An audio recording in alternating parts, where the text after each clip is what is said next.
अस्सलाम वालेकुम नाजरीन, मैं हूं बलोचज़ादा, एक बार फिर आपके खिदमत में हाजिर हूं। नाजरीन, आप पहले ये वीडियो देखें, फिर हम बात करते हैं। मौलवी साहब थे पिंडी में, उनका नाम वालिदैन ने रखा था गुलाम मुस्तफा। क्या रखा था? गुलाम मुस्तफा। वो पढ़ने चला गया दारुल उलूम देवबंद, पढ़ कर आया ना तो उसने कहा नहीं, मेरा नाम गुलाम मुस्तफा तो नहीं, मैं तो गुलाम मुल्ला हूं। वो गुलाम मुल्ला जो था ना पिंडी का, वो सारी जिंदगी कलिमा शरीफ का गलत तर्जमा करता रहा, सरकार की शान को सारी जिंदगी डंग मारता रहा।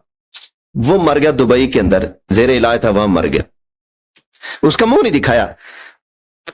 जब लोग सवाल करते क्यों नहीं लिखाया, मौलवी मुंह क्यों नहीं दिखाया तुमने अपने बड़े मुल्ला का, तो कहते थे वो असल में तिब्बी वजूह की बुनियाद पर हजरत का मुंह नहीं दिखाया गया।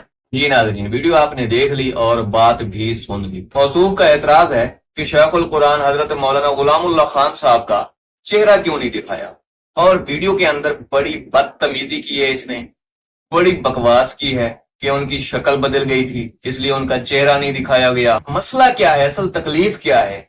असल सबसे बड़ी तकलीफ ये है कि शेखुल कुरान हजरत मौलाना गुलामुल्लाह खान साहब रहमतुल्लाह अलैह, जिसने सारी जिंदगी तौहीद बयान की है, लोगों को शिर्क से हटाकर तौहीद पर लगाया है, तो इन मुशरिकों की दुकानें बंद होंगी। जब लोग शिर्क को छोड़कर तौहीद की तरफ जाएंगे तो इनकी दुकानें तो बंद होंगी। शेखुल कुरान हजरत मौलाना गुलामुल्लाह खान साहब का चेहरा नहीं दिखाया क्योंकि उनकी शक्ल बदल गई थी। अब इसने जो बकवास की है, तो ऐसा नहीं हो सकता कि उलमाए देवबंद लावारिस हैं, कोई भी कायनात का कुत्ता उठे और उलमा पर भौंकना शुरू कर दे।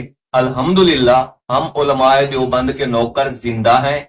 हम ऐसे कुत्तों के गले में पट्टा डालना अच्छी तरह जानते हैं, इनको जवाब देना अच्छी तरह जानते हैं। अगर ये मेरे अकाबिर के मुंह पर उंगली उठा सकता है तो मैं नहीं उठा सकता। तो मैं भी इससे पूछना चाहूंगा कि तेरे शफी उकाड़वी का मुंह क्यों नहीं दिखाया? पूछना जरा आपने मौलवी कौकब उकाड़वी से कि तेरे प्यो का मुंह क्यों नहीं दिखाया? ख्वाजा कमरुद्दीन सियालवी का मुंह क्यों नहीं दिखाया? अगर चेहरा ना दिखाना इस बात की दलील है कि शक्ल बिगड़ गई थी, तो ख्वाजा कमरुद्दीन सियालवी का चेहरा क्यों नहीं दिखाया गया? शफी उकाड़वी का चेहरा क्यों नहीं दिखाया गया? और आखिरी बात, जादू वो जो सर चढ़ के बोले। लइये का तेरा एक मौलवी अल्लाह बख्श नैयर, जिसकी हर वक्त जुबान उलमाए देवबंद के खिलाफ खुली रहती थी। मैं बड़ी जिम्मेदारी से ये बात कर रहा हूं क्योंकि मेरा ताल्लुक लैया से है, मैं लैये का रहने वाला हूं, मैं अच्छी तरह जानता हूं।